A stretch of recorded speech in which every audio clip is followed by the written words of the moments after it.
My wife told her friends I was basically her full-time butler with a paycheck. They all laughed while I was in the room. The next morning, she woke up to an empty house, a missing car, and a legal notice on the fridge. That was 3 months ago.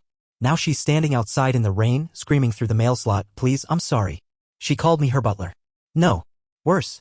She called me basically my full-time butler with a paycheck while her friends laughed so hard one of them nearly snorted wine out her nose in our house. While I was 2 feet away cleaning up hors d'oeuvres I had made. But that's not the part that made something crack. It was how she said it. Without hesitation. Without flinching. Like it was just truth. Like I was a second-tier human who got the privilege of existing in her world as long as I fetched her turmeric tea and shut up. She said it on a Friday night. By Saturday morning I was gone. Everything. Cleared. My car, my name off our shared accounts, my presence. I even left the fridge door open a crack so the legal notice would be the only cold thing left when she woke up. She screamed for a long time that morning. I didn't hear it. I watched the security cam footage from the Airbnb I'd pre-booked 2 towns over. She went from disbelief to rage to desperation in less than 10 minutes. But I didn't move. 3 months later, she's on her knees in the rain, screaming through the mail slot of my new place like some scene from a horror film no one asked to see. "Please, I'm sorry," over and over like a broken toy. But I'm getting ahead of myself. Let me rewind. Let me show you what built the detonation. Because this wasn't just about a comment. It was about 1,000 tiny cruelties stacked into a guillotine. At first, I thought I was happy. Amy was beautiful, driven, charismatic in that LinkedIn influencer kind of way.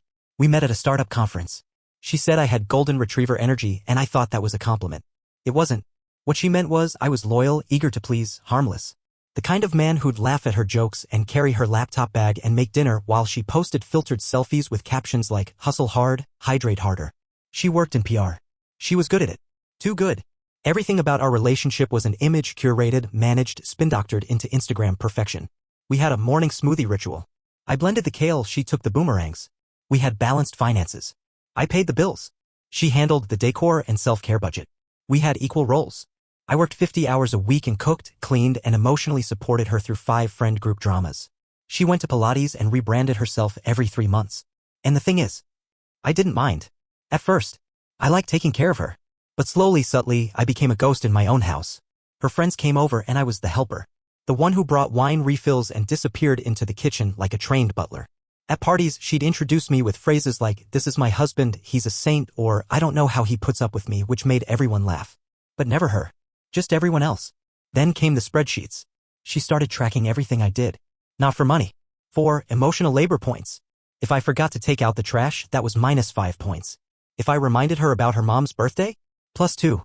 She never showed me the full spreadsheet, just little glimpses. But I saw enough. She was quantifying my usefulness. And I was losing. I tried talking to her. Asked if she still loved me. She said love was a tired metric. Said what mattered was value alignment. And still, I stayed. Until that Friday night. Her friends came over. The influencer set. Eyelash extensions, curated trauma, everything sponsored. I served them wine. Made little charcuterie boards from scratch. Then I sat down for 5 seconds to rest. That's when she said it. "Honestly, I feel like I've got a full-time butler with a paycheck." They laughed. Not polite laughter. Real, animal laughter. And then she added, "At least the sex is decent. When I schedule it." That's when something snapped. Not loudly. Quietly. Like a rubber band giving out. Saturday morning, she woke up to an empty bed. Her car missing, technically mine, title never changed. The fridge open. And a piece of paper stuck to it with a magnet. It read, "You'll find all the details inside the envelope. Your lawyer will contact mine by Tuesday. Oh, and don't bother trying to frame this. The cameras are still rolling." Inside the envelope? A legal notice. Pre-separation paperwork. A list of all the audio clips I'd saved. Texts I'd printed. Financial inconsistencies I'd tracked. I gave her everything up front. No drama. Just facts. She called my phone 37 times that day. I watched every call roll in from a burner I'd preloaded with her contact saved as do not answer. Then came the social media phase. Stage 1, the victim. She posted a black square. Caption, "Sometimes love isn't enough. Prayers welcome." Stage 2, the cryptic quotes. "Never be someone's second choice when you were born to be someone's CEO." Stage 3, the rebranding. Deleted all photos of us. Posted a reel of her dancing alone in her kitchen. I noticed the wine glasses I'd bought. Stage 4, the breakdown. A video of her crying in her car. Caption, "Some men just can't handle a strong woman." That was week 2. By week 3, her lawyer had reached out. He sounded embarrassed. Apparently, she hadn't told him about the recordings. Or the messages where she joked about training me like a golden. Or the photos she'd taken of me cleaning while she sat on the counter with her feet up laughing. His tone changed after I sent the Dropbox link. By month 2, she was spiraling. Credit tanked. I'd pulled my name off every account. Lease was void. Technically, I was the primary signer. Her brand deals dried up. One company backed out of a collab when the Reddit thread blew up. Yeah, someone leaked the story. Not me. But I didn't stop it either. She tried to recover. Posted a healing journey video in Bali. Then another one. But the comments turned. People remembered the Butler quote. It stuck. 3 months later, she's standing outside my new apartment. It's raining. I live behind a locked gate now. But she found the address, probably bribed someone. She's screaming through the mail slot. I'm sorry. I was wrong. I need you. I sit inside. Watching. Calm. Next to me is a letter. From a journalist. Someone's writing a piece on emotional labor abuse and the weaponization of image culture. They want my story. I'm not sure if I'll give it. Not because I'm scared. Because I don't need it anymore. This silence? This piece? It's louder than any apology. And longer lasting. Update 1. She left the mail slot open. I fed her the truth through it. Slowly. She came back the next day. Still raining. This time with a thermos in one hand, mascara bleeding down one cheek, and some pathetic hope clawing at her throat like it deserved to survive. She sat outside the door for 5 hours. Didn't scream this time. Just sat. Then, around hour 6, she slipped a letter under the door. Handwritten. On one of my old notepads. Please, I didn't mean it like that. You know I didn't. I was just trying to make them laugh. You always said you loved making people laugh. You said you liked taking care of me. The handwriting degraded halfway through the page. Blotchy. Rushed. She tried to guilt me. Told me she hadn't slept. Said the apartment felt hollow without me. She mentioned the blender specifically. Said she couldn't figure out how to use it. It just keeps screaming at me. Like it's angry. No joke. That's what she wrote. And somehow that's what made me laugh. Not the apology. Not the tears.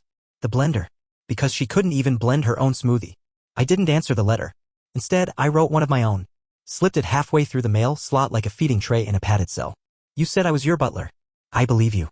I don't think you were joking. I think you slipped. And the truth came out. She banged on the door so hard after that the security cam shook. Then she left. Week 4, she called my mom. Yeah, my mother. The one who never liked her but played nice for the wedding because she photographs well. I hadn't told my family yet. Hadn't needed to. We're not close. But now Amy had opened that door. Mom called me and said Amy had been crying on the phone, talking about a mental health episode and how she didn't recognize herself anymore. My mom said something like, you should at least hear her out.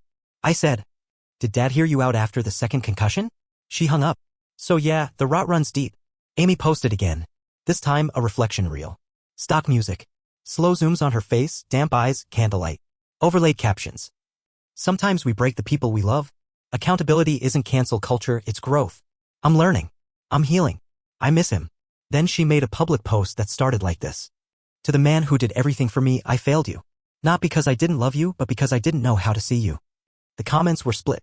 Some simps praised her for her vulnerability. Others tore her apart. One said, you don't apologize after turning your husband into a prop. Another, your healing journey looks suspiciously like damage control. She turned off the comments after 38 minutes. This morning? New envelope under my door. This one had receipts. Literal ones. Dozens of old transaction logs. Proof I paid for every vacation, every dinner, every Uber from her girls' nights. She'd highlighted them in pink with little notes in the margins like, I didn't say thank you for this one. I should have. You let me upgrade to first class while you sat in economy. I said it was branding. I'm sorry. You made me feel safe. I used that against you. It should have felt good. It didn't. It felt like a eulogy for someone who was never alive in the first place. I made tea. Sat on the floor. Wrote her one last letter. You're not sorry you hurt me. You're sorry you lost your prop. You fed me chores, compliance, and gratitude starvation. I fed you stability, attention, and my damn self. You never said thank you. I don't want your receipts. I want your silence. Slid it through the mail slot. Heard her crying again. But softer this time. Like even the tears knew they were pointless now. Edit 1. She left a voice message just now. Said, you always loved fixing broken things. Can't you fix me? She was never broken. She was built this way. Update 2. I didn't just leave. I reprogrammed the entire narrative and she can't log out. It started with her followers. She didn't notice it at first, just a slow shift. Less engagement. Comments drying up. A few weird DMs from strangers asking if she really said he's basically my butler. She brushed it off. Blamed the algorithm. But I wasn't blaming the algorithm. I was building one. Here's what she didn't know. While she was filming apology reels and writing growth captions, I was creating content of my own. See, for years I watched her turn vulnerability into a product. She'd cry on cue, filter out the real scars, caption her cruelty as miscommunication. So I thought, what if I showed them what was really behind the ring light? Not rage. Not revenge porn. Just receipts. Truth. The kind with no edits. No filters. No mascara trails.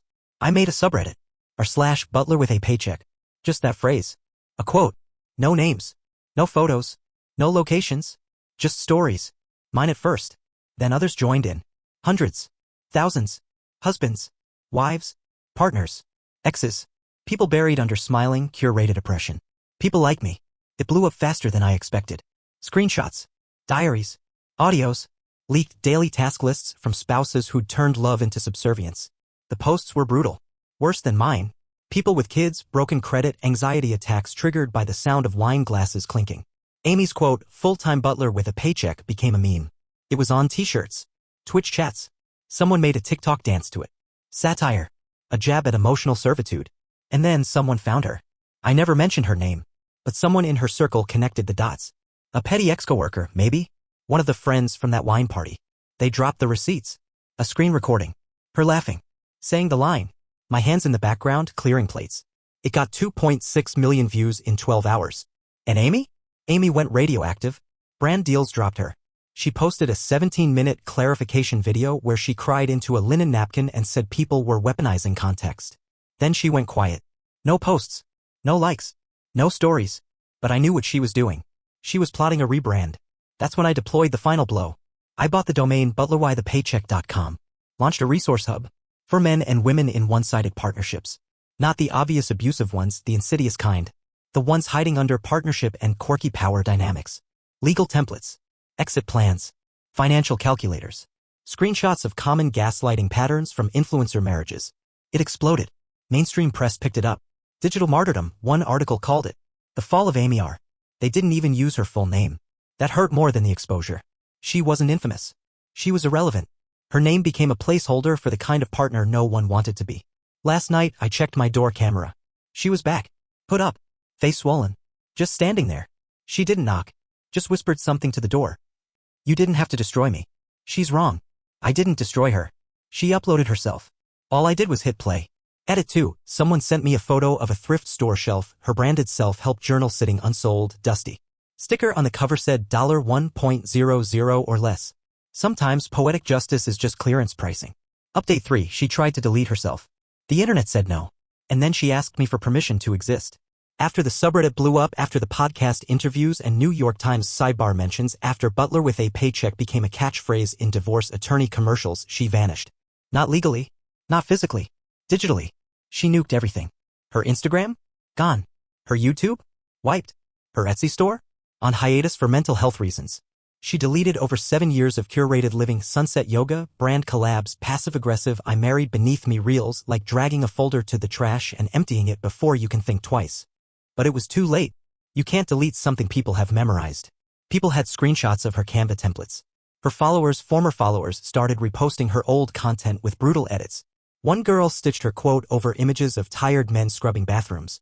Another turned her morning motivation mantra into a horrorcore TikTok beat. Even brands that once partnered with her began posting subtle shade posts. We believe partnerships should feel like partnerships. Not servitude. No mention of her name. But everyone knew. She wasn't just canceled. She was archived. Week 12, I got an email. From a burner account. Subject line, I still dream about the blender.